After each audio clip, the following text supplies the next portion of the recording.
General, buenos días. Buenos días. Secretaria, buenos días. Hola, doctor Simón. General, ¿qué tal? Comisaria Ayudo, buenos días.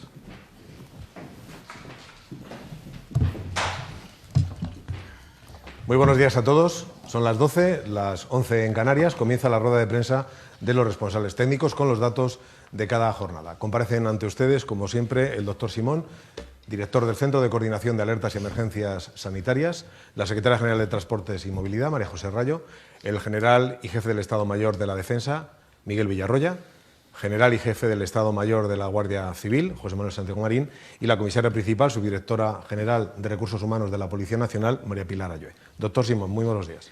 Hola, muy buenos días. Bueno, como cada día vamos a dar los datos de evolución de la epidemia. Saben que todos estos días se ha estado discutiendo, todos los que hayan visto las ruedas de prensa anteriores, se ha estado discutiendo sobre los nuevos datos que van llegando a partir del incremento importante en la realización de pruebas diagnósticas, tanto por PCR, que todos sabemos ya lo que significa, como test serológicos que detectan el grado de inmunidad incluso si no hay sintomatología. Todo esto obviamente ha distorsionado en los últimos días las cifras, pero probablemente poco a poco se van corrigiendo tanto por refinamiento que hacen las comunidades autónomas como por una autocorrección que nos vuelve a situar en las tendencias que vemos. En ese sentido, hoy tenemos un incremento de 4.218 casos, es un incremento del 2,2% que nos vuelve de nuevo a poner en los datos que teníamos hace unos días antes de que se produjeran estas distorsiones. En total se han diagnosticado desde el inicio de la epidemia, hace ya 2 meses y medio, un poco más, 195.944 casos. Además, se han detectado por esas pruebas serológicas que les comentaba 2.526 personas asintomáticas en el momento de realizarles la prueba que han dado positivos a esos anticuerpos y, por lo tanto, a priori tienen un cierto grado de inmunidad contra la enfermedad. Se han curado un total de 2.695 casos desde ayer, lo que representa un incremento del 3,7% respecto al día anterior. Y dentro de la tristeza que nos produce cada fallecimiento, sí que podemos informar de que hoy ha habido un descenso importante en el número de fallecidos. El número de fallecidos de ayer a hoy ha sido de 410. Es la primera vez que bajamos de los 500 desde que empezó el crecimiento de nuevos fallecidos. Y la primera vez que bajamos de esos 500 hemos tenido una reducción de más de 150 de ayer a hoy. De todas formas, como siempre decimos, hoy es fin de semana, es domingo, los datos de hoy se refieren al sábado. Sabemos que los fines de semana siempre hay un pequeño retraso de notificación que se suele ver u observar con los datos que se dan los martes, que se refieren ya al lunes siguiente día laborable. De todas formas, es una cifra que nos incita a la esperanza.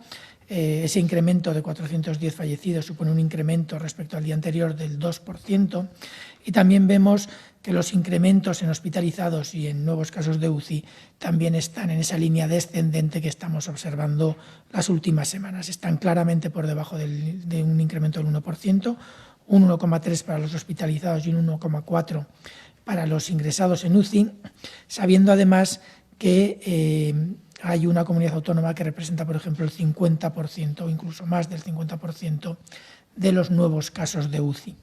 Es decir, los datos con esas pequeñas subidas y bajadas que observamos constantemente y que son propias de cualquier serie de datos relacionados con enfermedades infecciosas, siguen esa tendencia descendente que llevamos observando ya desde hace tiempo y que nos indican claramente que la transmisibilidad de la enfermedad, la transmisión de la enfermedad se ha reducido sustancialmente y estamos en la buena línea. Gracias, obviamente, al esfuerzo de todos. Y sobre ese esfuerzo que estamos realizando todos nos van a hablar mis compañeros del Comité Técnico, y le vamos a hacer para ello la palabra, en primer lugar, al general del aire, Miguel Villarroya, del Ministerio de la Defensa. Gracias, doctor. Buenos días a todos. En primer lugar, pues nada, de comentarles que las Fuerzas Armadas mantienen un total de 6.970 efectivos en el día de hoy desplegados para la Operación Palmis en un total de 216 localidades.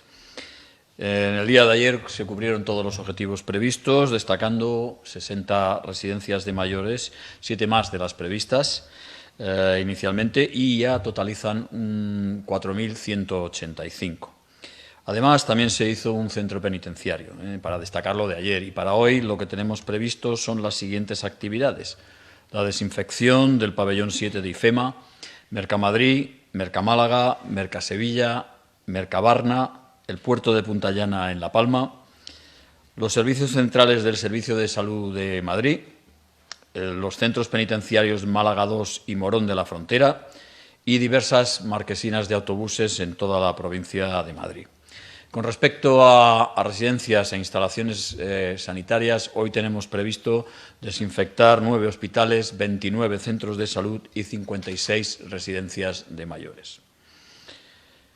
Por otra parte, hoy teníamos previsto varios movimientos aéreos estratégicos. Esta tarde, sobre las 4, llegará un avión Airbus 400M del Ejército del Aire a la base de Torrejón con diverso material sanitario.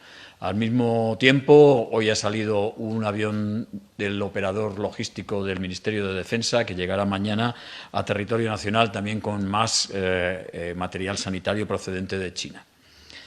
En cuanto a los apoyos a las fuerzas y cuerpos de seguridad del Estado, se mantiene la vigilancia de fronteras en distintos puntos fronterizos, así como también la vigilancia en diversas infraestructuras críticas, entre las que destacamos varias centrales nucleares, con una aportación de 428 efectivos.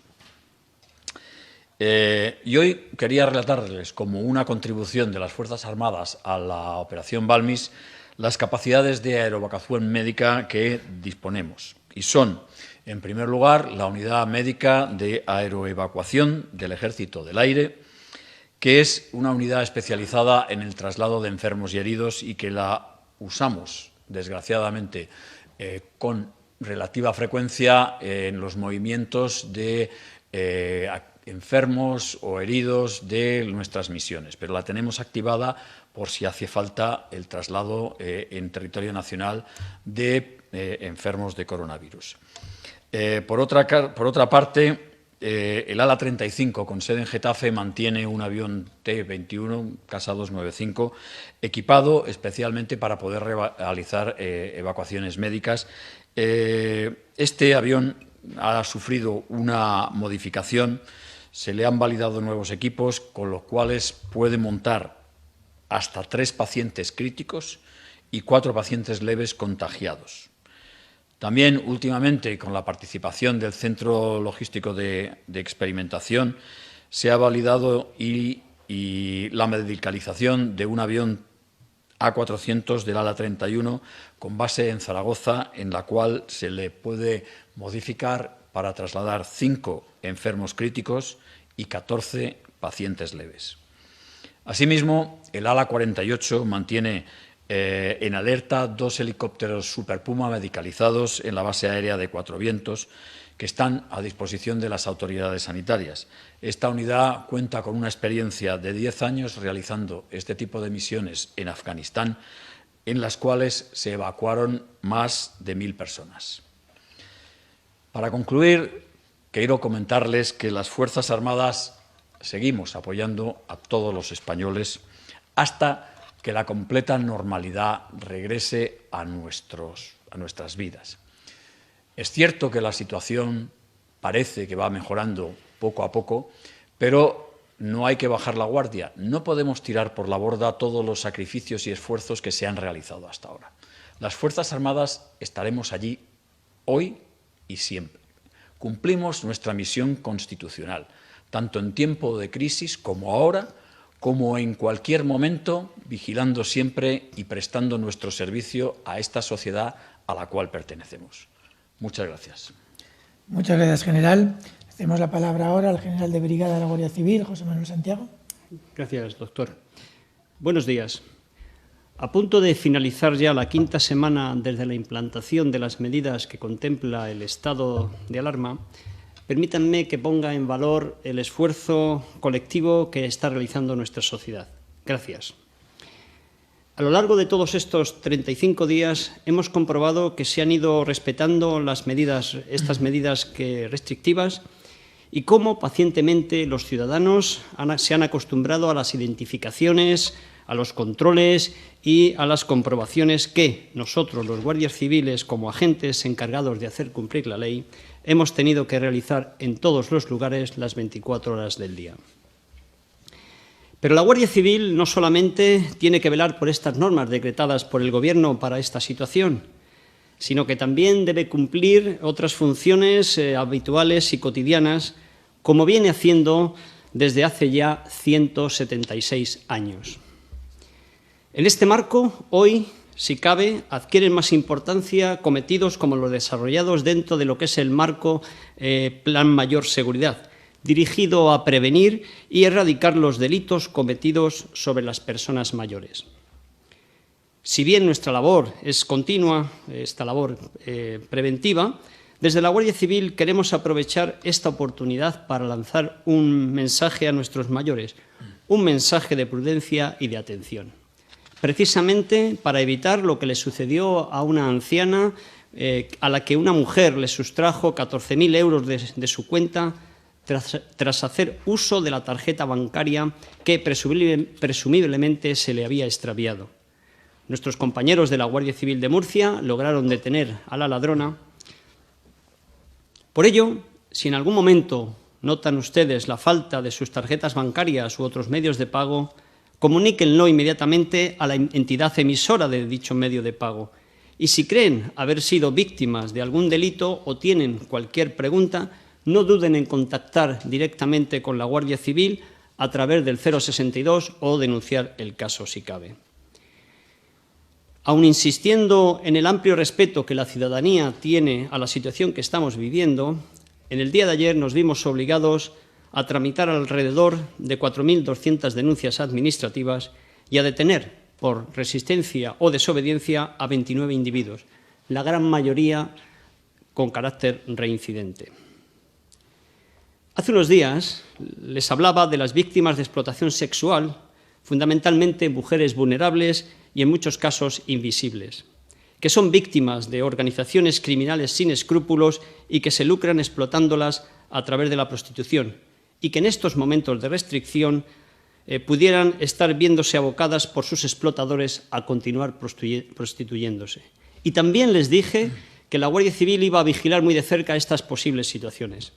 Y fruto de ello ha sido la desarticulación de una organización dedicada a la explotación sexual de mujeres de distintas nacionalidades en las provincias de Madrid y Toledo. Como consecuencia de esta acción, han sido liberadas 8 víctimas de entre 19 y 34 años de edad y han sido detenidas 9 personas. Por otra parte, y en el ámbito del ciberdelito, el fenómeno de las estafas asociadas al uso de Internet, o más comúnmente conocidas como ciberestafas, no es algo nuevo, pero viene incrementándose paulatinamente a caballo de la mayor utilización del comercio online o del uso de este tipo de nuevas tecnologías. Y este es el caso de una remisión masiva de correos electrónicos que nuestros agentes especialistas han detectado recientemente, suplantando la identidad de la Organización Mundial de la Salud, que con la excusa de una supuesta campaña de donaciones para la lucha contra el COVID-19 se incita a realizar aportaciones económicas, pero en este caso mediante la moneda virtual Bitcoin.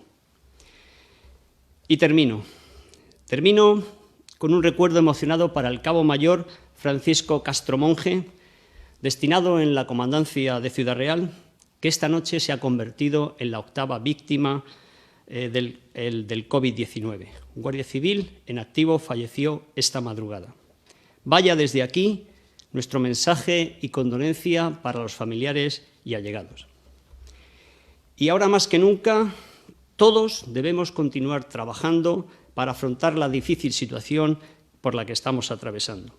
Juntos la superaremos. Un día menos y muchas gracias. Muchas gracias, general. Le cedemos la palabra a la comisaria principal, Pilar Ayué. Muchas gracias. Buenos días. Como seguramente muchos de ustedes saben, la Policía Nacional Española es líder mundial en comunicación mediante el uso de redes sociales, una forma de comunicación que utilizamos para estar cerca de los ciudadanos y serles cada vez más útiles. Tanto que en el último mes hemos respondido a través de las redes sociales a 35.000 consultas ciudadanas en las que solicitaban información sobre diferentes cuestiones, como por ejemplo el alcance de las medidas de confinamiento, los supuestos en los que están permitidos los desplazamientos o sobre las posibilidades de uso de los vehículos particulares tanto para ir al trabajo como para ir a hacer la compra. Y, por supuesto, durante esta emergencia sanitaria hemos aprovechado al máximo esta capacidad de comunicación con ustedes mediante la utilización de nuestros perfiles oficiales en Twitter, Facebook e Instagram, en los que tenemos casi 5 millones de seguidores. 5 millones de personas que, gracias a que nos siguen en las redes sociales, conocen de inmediato nuestras recomendaciones y consejos para vivir con mayor seguridad.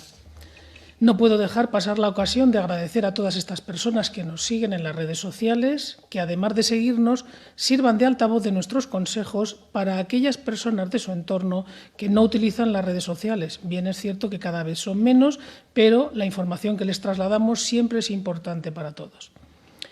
El confinamiento ha provocado que el uso de Internet y las nuevas tecnologías se multiplique para poder estar en contacto con amigos y familiares, para informarse o para hacer compras a través de la red. Pero las actividades que se desarrollan a través de la red no están exentas de riesgos y por eso seguimos insistiendo en recordarles que los riesgos se pueden prevenir si guardamos algunas precauciones. Por ese motivo, la Policía Nacional ha utilizado precisamente la potencia de las nuevas tecnologías de comunicación para reforzar el uso seguro de las mismas y ahora especialmente por los más jóvenes. Por primera vez, agentes del Grupo de Redes Sociales y también de Participación Ciudadana de la Policía Nacional han mantenido un encuentro virtual en directo con la ciudadanía a través de Instagram. Mediante una charla en directo en el perfil @Policía Nacional, una story en el lenguaje de Instagram, red en la que contamos con más de 600.000 seguidores, los agentes han hablado sobre seguridad en redes sociales e Internet y han respondido en tiempo real a las numerosas dudas que los internautas les iban planteando, lo que es una muestra más de las enormes posibilidades de estos canales de comunicación, que también se multiplican en cuarentena.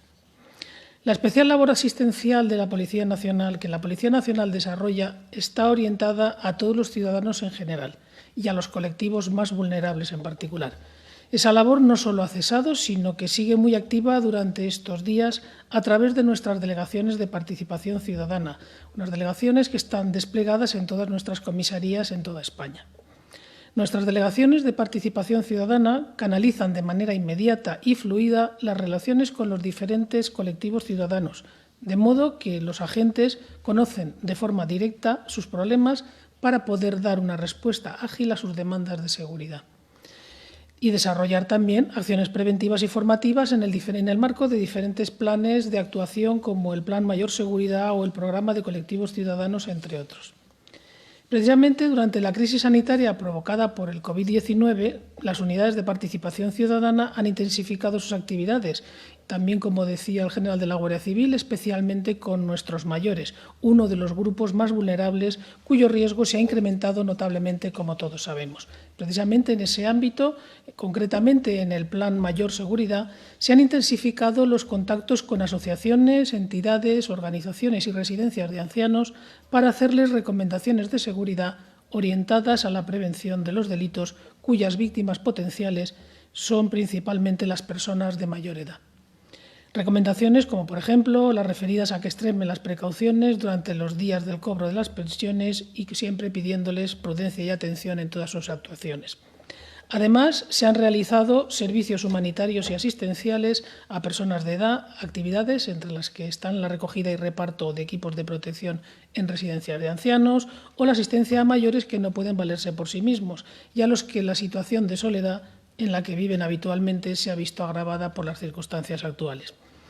También hemos dedicado especial atención, entre los colectivos vulnerables, a diferentes colectivos de personas con discapacidad intelectual mediante campañas de sensibilización, difusión de carteles informativos, vídeos divulgativos, todo ello con la pretensión de transmitirles tranquilidad y serenidad, explicándoles las razones por las que deben permanecer en casa o los casos en los que les está permitido salir a la calle de manera excepcional durante el estado de alarma.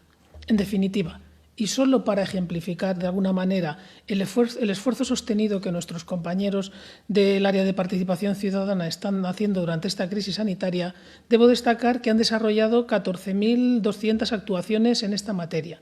Entre ellas, 6.100 contactos con residencias de ancianos y diferentes asociaciones de vecinos, 1.335 servicios humanitarios y asistenciales o 1.053 colectivos, contactos con otros colectivos de personas vulnerables. Como ya digo, y solamente en el periodo en el que estamos hablando de esta crisis sanitaria.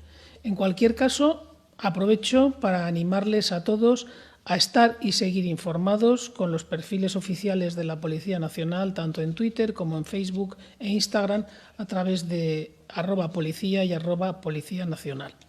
Y por último, para finalizar, una vez más les comento que de la actividad que desplegamos a lo largo de todo el territorio nacional con la finalidad de controlar el cumplimiento de las limitaciones que establecen las limitaciones del estado de alarma, en el día de ayer hubo unas pocas menos personas insolidarias, pues solamente, y digo solamente entre comillas, como pueden entender, se propuso para sanción administrativa a 4.573 personas. Se detuvo a 83 personas también en el ámbito de estos controles, y en el ámbito de las fronteras controlamos a 10.397 personas, de las cuales se les impidió o se les denegó la entrada a nuestro país a 356, tras haber controlado también la entrada en nuestro país de 9.143 vehículos. Muchas gracias por su colaboración. Muchas gracias, comisaria. Le cedemos la palabra a la Secretaria General de Transporte y Movilidad, María José Rayo. Muchas gracias, doctor. Buenos días a todos. Dado que el fin de semana se caracteriza por unas cifras de movilidad, por unas cifras de utilización del transporte público realmente bajas, me gustaría aprovechar estas palabras para hacer un repaso de lo que ha sido esta primera semana laboral después del periodo de aplicación del permiso retribuido recuperable, de eso que ya estamos llamando el periodo de hibernación de la economía. El inicio de la actividad laboral se ha ido produciendo progresivamente a lo largo de la semana. Es unido al hecho de que el lunes fue fiesta en 8 comunidades autónomas y comenzamos la semana desde el Ministerio de Transportes, Movilidad y Agenda Urbana con una cierta incertidumbre de cómo iba a funcionar el transporte.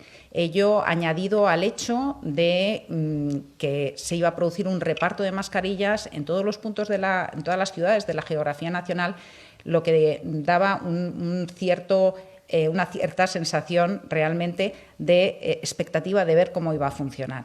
Afortunadamente, la gran implicación de todos los que participaron en esos primeros días, lunes y martes principalmente, de entrada a la actividad laboral, más la grandísima responsabilidad de todos los usuarios del transporte público, hizo que esos primeros días, ese reparto de mascarillas, se pudiera producir sin ningún elemento anómalo o sin ninguna incidencia destacable. En el ámbito de las cercanías, el inicio de la actividad fue, como he mencionado, progresivo. Renfe y Adif implantaron un plan de refuerzo del personal, de los medios, por si ocurría cualquier incidencia. Afortunadamente no ha sido así. No se ha identificado ningún episodio de aglomeración en la utilización de estos servicios de cercanías, y el nivel de utilización de los servicios a lo largo de la semana se ha mantenido superior a la semana anterior, pero inferior a la primera semana de confinamiento. Por dar algunos datos que nos ayuden a contextualizar, si en la primera semana del mes de marzo los servicios de cercanías en todos los núcleos de España fueron utilizados por casi 1.300.000 personas, en la primera semana de confinamiento, la semana del 16 de marzo, fueron utilizados por 203.000 personas. La semana siguiente, por 127.000. La semana del 30 de marzo al 3 de abril, 88.000.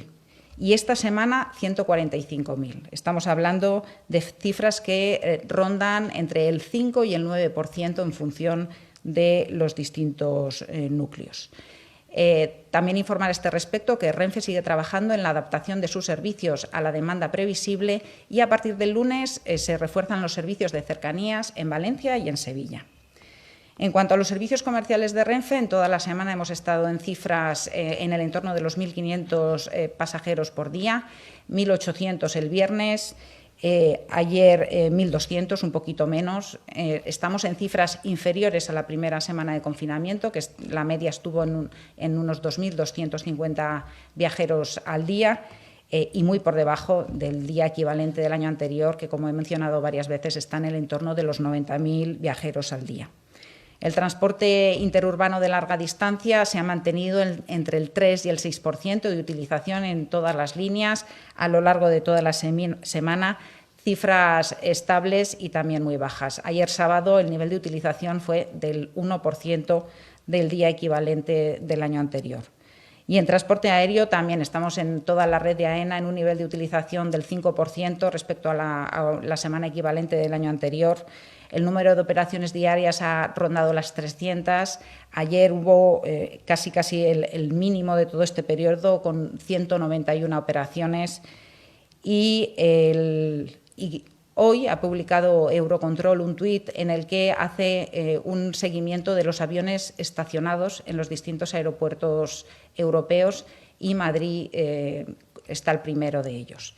Y en este punto yo creo que también tenemos la oportunidad de ver un vídeo también cedido por Eurocontrol, que hace unos días presentábamos uno concretamente de España, hoy es el de Europa, y compara la situación del jueves 16 de abril, el jueves pasado, con el día equivalente del año pasado, que fue el 18 de abril. Desde luego, en un golpe de vista vemos la grandísima diferencia entre el transporte aéreo en uno y otro año. En cuanto a los datos de tráfico de vehículos ligeros, han estado en toda la semana en el entorno de una reducción del 70%, 69, 72, en función de los distintos núcleos. También en el entorno del 70-72% en la media de la red de larga distancia, de la red de autovías. Y en el caso de los vehículos pesados hay una reducción del entorno de un 30%, que lo que marca es que realmente el país sigue abasteciéndose de manera razonable. Un día más, seguimos publicando diariamente los datos de movilidad a través del estudio de Big Data que está llevando a cabo el Ministerio de Transportes. Hoy se han publicado, ayer por la tarde se publicaron los datos del día 15 de abril, y les recuerdo que a través de una herramienta interactiva se puede jugar de alguna manera analizando los datos a nivel nacional, a nivel de comunidad autónoma, provincial o de las poblaciones de mayor población por cada comunidad autónoma. Y esto es todo por mi parte. Hoy quería agradecer de manera especial por una parte a las Fuerzas Armadas y a la Policía y Guardia Civil por la excelente colaboración y la grandísima disponibilidad que han tenido en todas las actuaciones que concernían al Ministerio de Transportes, Movilidad y Agenda Urbana. Tanto en desinfección de estaciones, de aeropuertos, de puertos, la colaboración en el paso de las mercancías por las fronteras, en la identificación de personas, en el control de aforos.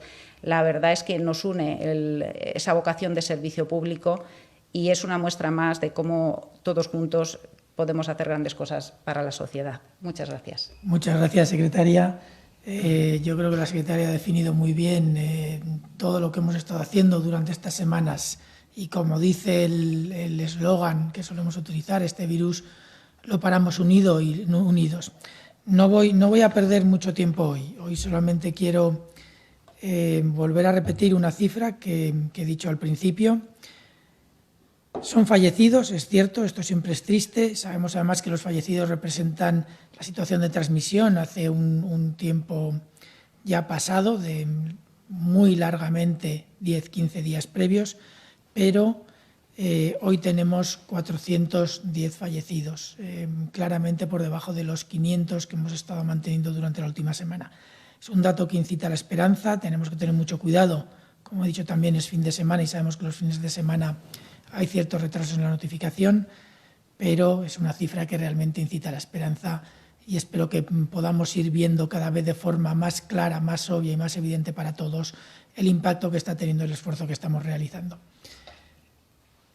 ¿Preguntas? Sí, vamos allá.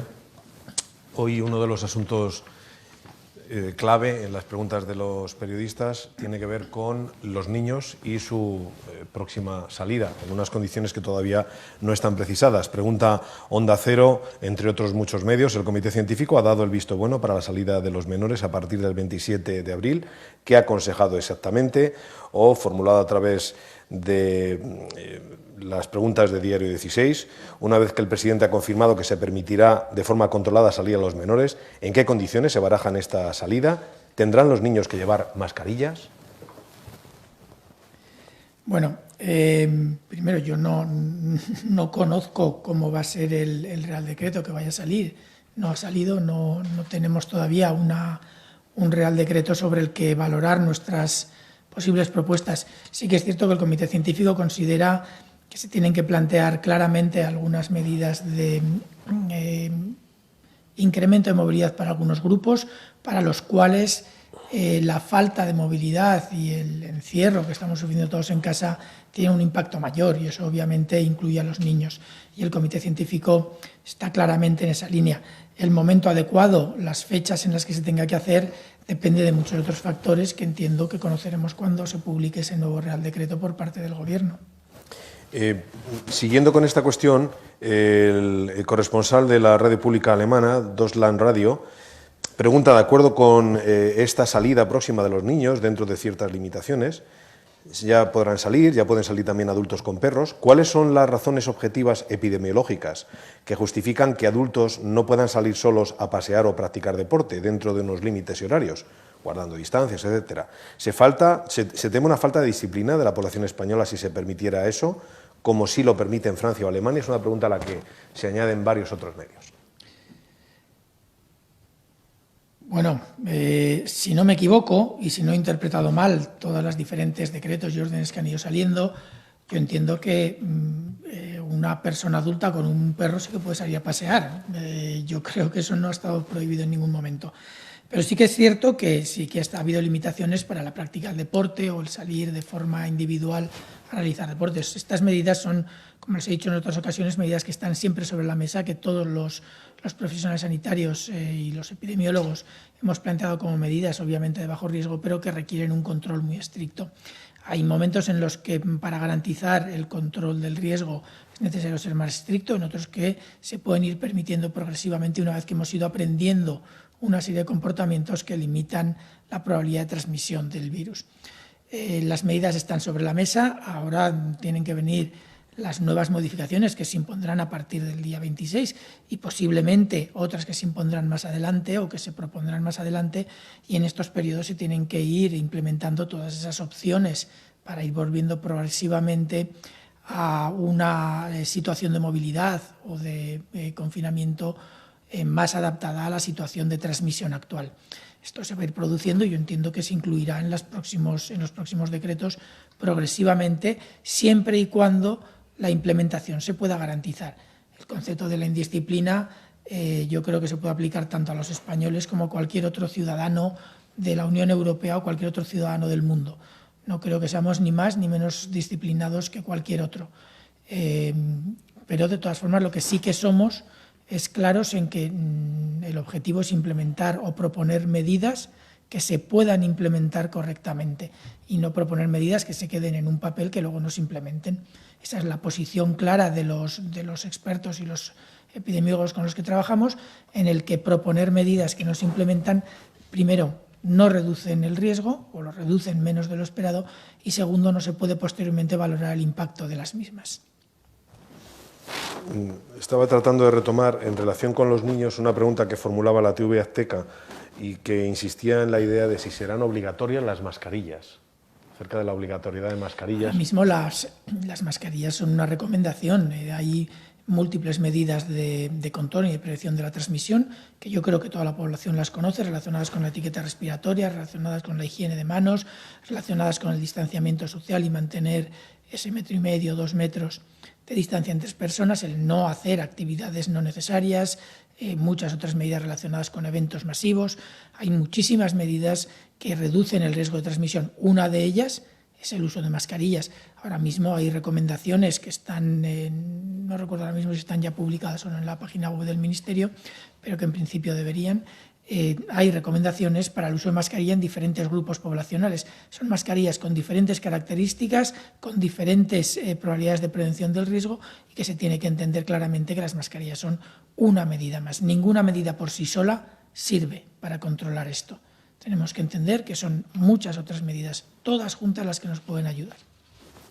Para el jefe del Estado Mayor de la Defensa, pregunta a la hora digital que estamos viendo en redes sociales por todas partes el bulo y el pánico que está causando en parte de la población, la interpretación del BOE de que nos van a fumigar por medios aéreos y la gente se cree que nos van a fumigar a los humanos, dice la hora digital. Por favor, ¿pueden aclarar cómo será la fumigación, si es en residencias, hospitales, calles, puertos, lugares, personas físicas?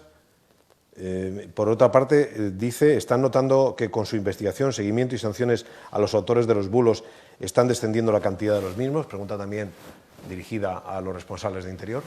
Jefe del Estado Mayor de la Defensa. Bueno, pues sí, efectivamente ese bulo se ha corrido en los últimos días y bueno, pues la verdad que es rotundamente falso. O sea, la orden publicada por el Ministerio de Sanidad habilita a las Fuerzas Armadas para usar aerosoles, no aeronaves. ¿Eso qué quiere decir? Que usando los productos químicos biocidas que están ya autorizados, se pueden utilizar de forma como se utiliza un insecticida en una habitación de nuestro hogar. Hace unos días estuve contando cómo se hace la desinfección o cómo la hacía la UME en residencias y eso. Estaban utilizando unos líquidos, compuestos químicos que son por peróxido de hidrógeno y por otros compuestos. Líquidos. Y esta orden lo que habilita ahora mismo es a utilizar aerosoles. Y repito, es aerosoles y no aeronaves. Y pues igual que cuando tenemos moscas, mosquitos en nuestro hogar y usamos el aerosol insecticida, esto la UME podrá usar en zonas, en ambientes cerrados, este tipo de medios para dispersar de una forma más idónea los productos que puedan acabar con este virus. En relación con los bulos, la segunda parte de la pregunta. Sí, general. Pues decirle que nosotros estamos trabajando con nuestros especialistas en dos direcciones. Una, pues a través de la Jefatura de Información, con el objetivo de evitar el estrés social que producen toda esta serie de bulos, y otra de las líneas de trabajo es también minimizar ese clima contrario a la gestión de crisis por parte del Gobierno. Todos estos bulos luego pues los tratamos de desmentir a través de nuestras redes sociales. Asturias TV le vuelve a preguntar al jefe del Estado Mayor de la Defensa. ¿Es cierto que los militares que participarán en la nueva operación Zendal no portarán uniforme? ¿Cuál es el motivo? De ser así, ¿valoran que pueda producir casos de desconfianza en la población? Bueno, en primer lugar, yo imagino que lo que se refieren es en la posible participación de Fuerzas Armadas en la toma de datos para la encuesta masiva de pacientes o de personas que puedan ser positivas en anticuerpos, que está diseñando el Ministerio de Sanidad. El Ministerio de Sanidad está trabajando en esta toma de datos con muchas opciones. Una de ellas es la posible participación de las Fuerzas Armadas en la toma de datos, cosa que no está en absoluto decidida. Ya iremos viendo cómo transcurre estos días y a ver cuál es la decisión final del Ministerio de Sanidad, si usa Fuerzas Armadas u otros medios, y ya le confirmo que eso no está en absoluto decidido. El País le pregunta, doctor Simón, ¿podría actualizar la cifra de sanitarios contagiados y fallecidos? Ayer se supo que el Ejército estará a cargo de ejecutar la encuesta serológica. ¿Cuándo comenzarán y cuándo se espera tener resultados? Les puedo actualizar la cifra de profesionales sanitarios infectados desde el inicio de la epidemia. Tenemos 30.663 profesionales sanitarios. De todas formas, esta información está también disponible en la página web. La información de los fallecidos no la tengo disponible en este momento. Trataré de traerla en los próximos días, espero acordarme. Ahora mismo no la tengo disponible.